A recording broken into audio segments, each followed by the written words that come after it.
हरित प्रणाम। आज बसंत पंचमी के पावन अवसर पर हम हमारी जसनाती सिद्ध परंपरा की एक प्रमुख तपोस्थली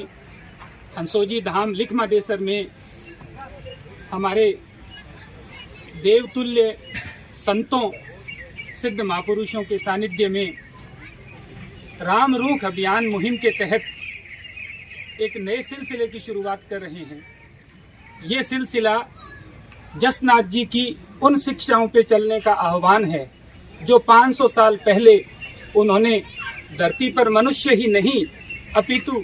सभी तरह के जीव जंतुओं के कल्याण के लिए हमारे बुजुर्गों को दी थी। और वो शिक्षाएं ये है कि ये धरती हमारे साथ साथ में इस पे जितने भी तरह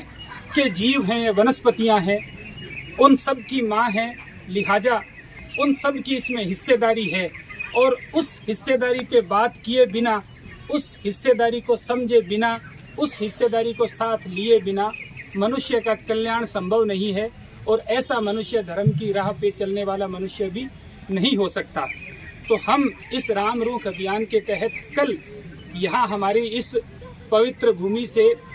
हरित रामदूत शपथ मुहिम की शुरुआत करेंगे। ये हरित रामदूत वे हरित हनुमान होंगे जो प्रदूषण रूपी रावण के नाश में जसनाथ जी की शिक्षाओं के सहारे राम रूख अभियान से घर घर को जोड़ेंगे, ताकि 500 साल पहले इस मरुभूमि में जाड़ का रूख लगाकर जो विचार प्रस्फुटित किया जसनाथ जी ने, वो एक वट वृक्ष के रूप में हिंदुस्तान ही नहीं पूरी दुनिया को जलवायु परिवर्तन के इस संकट के दौर में एक रास्ता दिखाए। आज बसंत पंचमी के इस शुभ अवसर पर जब हम सब सनातन धर्म के अनुयायी, हम सब जसनाथ जी के शिष्य प्रकृति पूजन दिवस के रूप में बसंत पंचमी को मनाते हैं, तो इससे मुफीद हमारे लिए कोई दूसरा मौका नहीं हो सकता। जब हम पेड़ और पर्यावरण की बात है उसको घर घर तक ले जाने का संकल्प है, उसके साक्षी बन रहे हैं। इस अवसर पर हमारे साथ में परम सम्माननीय श्रीमान सूरजनाथ जी महाराज, श्रीमान दंडी स्वामी जी, श्रीमान सोमनाथ जी महाराज, यहाँ के महंत आदरणीय श्रीमान भंवरनाथ जी ज्ञानी साहब और बाकी तमाम सिद्ध महापुरुष और सारे बुजुर्ग और युवा साथी भी हैं। तो मैं इस अवसर पर बड़ी विनम्रता के साथ में निवेदन करना चाहूँगा सबसे पहले सूरजनाथ जी महाराज साहब से कि आप आशीर्वचन शब्द स्वरूप हमें सीख प्रदान करें। आध्यात्मिक जगह पे सभी पधारे हुए संत वृंद, यहाँ के मैन जी, सिद्ध पुरुष श्याम सुंदर जी जानी साहब और सभी युवा साथियों, ये अपन लोगों का परम सौभाग्य है कि अपन जसनाथ जी महाराज की जो मूल शिक्षाएं हैं उस पे काम करने का संकल्प ले रहे हैं। आज जो है, जैसा कि श्याम सुंदर जी ने बताया कि बसंत पंचमी के मौके पे और हंसोजी महाराज का जो पावन मंदिर बना है, तो ये दोनों ही जो है स्मृति अपन लोगों के लिए सदैव के लिए बने। तो इस हेतु से और विशेष रूप से प्रकृति के प्रति हमारा दायित्व क्या है, और प्रकृति को जो है हम माँ कहते हैं, धरती को हम माँ कहते हैं, या धरती के जो भी घटक है, जो भी चर या अचर जो भी चीज़ें हैं, चाहे वो जीव जंतु हो, पेड़ पौधे हो, पशु पक्षी हो या मनुष्य हो, सबका जो जीवन है उसका आपसी परस्पर जो जीवन निर्वाह है, उसी से इसकी सुंदरता बनी हुई है और उसी से यहाँ का जो जीवन है वो फलीभूत होता है और आगे बढ़ता है। तो जसनाथ जी महाराज की शिक्षाएं जो है उनका क्रियान्वयन करने का जो अपन काम कर रहे हैं, ये पावन काम है। वैसे क्या है, चर्चा तो बहुत होती है, अध्यात्म की चर्चा होती है, धर्म की चर्चा होती है, लेकिन अध्यात्म ये कहता है कि जब तक हम उसको क्रियान्वयन नहीं करें तो वो चर्चा जो है वो निरर्थक है और समय की बर्बादी है। इसलिए यहाँ जो काम हो रहा है ये बहुत बड़ा काम है और मूल रूप से अपन लोग इस पावन काम को प्रारंभ करके जो जसनाथ जी महाराज की शिक्षाएं हैं उनका जो है सभी लोगों के सामने एक उदाहरण प्रस्तुत कर रहे हैं कि अपन लोगों को केवल चर्चा नहीं करके काम करना है, और काम से ही जो है ये प्रकृति की सुंदरता आएगी और अपना जीवन जो है वो संरक्षित रहेगा। अगर हम स्वस्थ जीवन जीना चाहते हैं और जीवन को अच्छा और फलीभूत होना देखना चाहते हैं, तो उसके लिए हम लोगों को प्रकृति का संरक्षण और पर्यावरण का संरक्षण जरूरी है। और इसका जो शुरुआत है वो पेड़ पौधों से ही होती है, क्योंकि पेड़ पौधे हमें शुद्ध हवा देते हैं, शुद्ध भोजन देते हैं और आश्रय देते हैं, और सभी जीव जंतु जो है वो इन्हीं पे निर्भर है। इसलिए ये पावन कार्य जो प्रारंभ कर रहे हैं अपन लोग सामूहिक रूप से, तो एक शुरुआत जो है जिसको बोलते हैं जैसे माइक्रोकोजम मैक्रोकोजम, एक शुरुआत छोटी सी चीज से होती है, लेकिन वही जब जैसा कि जानी साहब ने कहा, अगर संपूर्ण विश्व उसका अनुसरण करता है तो धीरे धीरे वो बहुत ही बड़ा जो कार्य है वो हो जाता है। तो ये प्रारंभ एक छोटा और सुंदर है, लेकिन निश्चित रूप से गुरु महाराज का आशीर्वाद और उनकी शिक्षाओं का जो प्रभाव है उसकी बदौलत ये संपूर्ण विश्व में ये मुहिम फैले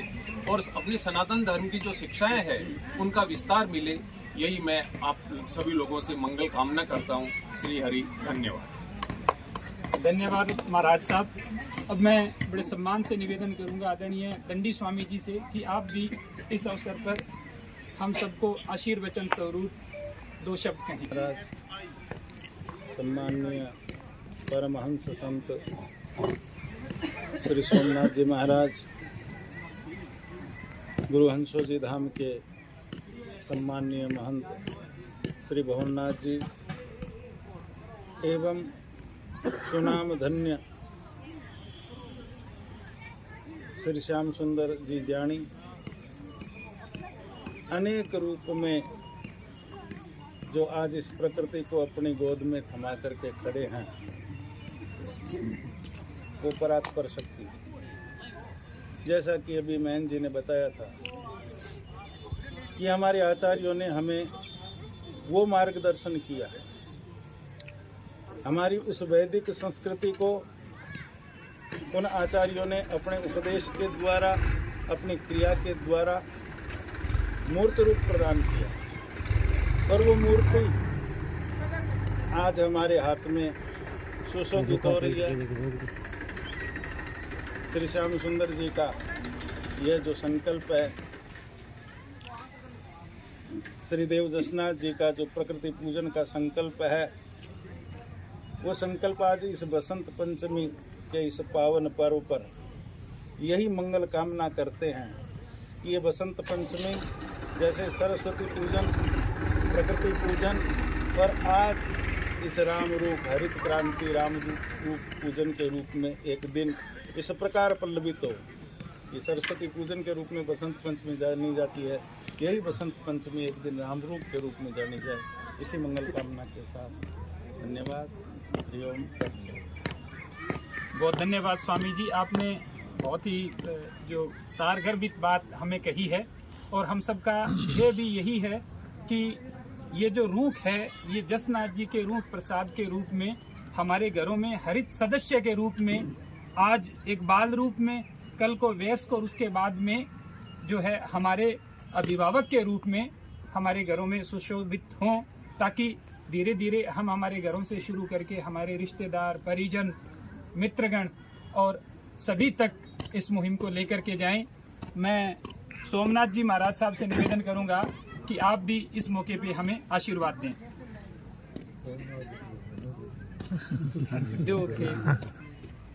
श्याम सुंदर जी ने धन्यवाद है, जो कतोपुरी से भाव भी बड़ा किया है, कम से कम 7-8 महीनों में सेवा कर रही है। आपने तो कोई लगे वाला जगह बढ़ गया था, पर सर्दी तो ज़्यादा पड़े, पर तो भी आपके कहने लाओ जहाँ खेजड़ी का पेड़ लगाओ जी। और देव जी महाराज ने कहा है, एक माता द्रौपदी, बीजी माता महान, तीजी माता वनस्पति माता है। वनस्पति है या भी एक माता है, आप फल फ्रूट देवे और रुई आदि हुए आम वनस्पति में आ गई गामा फलदार ढकन वनस्पति पर उपकरण भाई देव के चरण में जन्म भी खावे माता रहती वीरो समावे धरपति धरपति में कितनी करानी कोई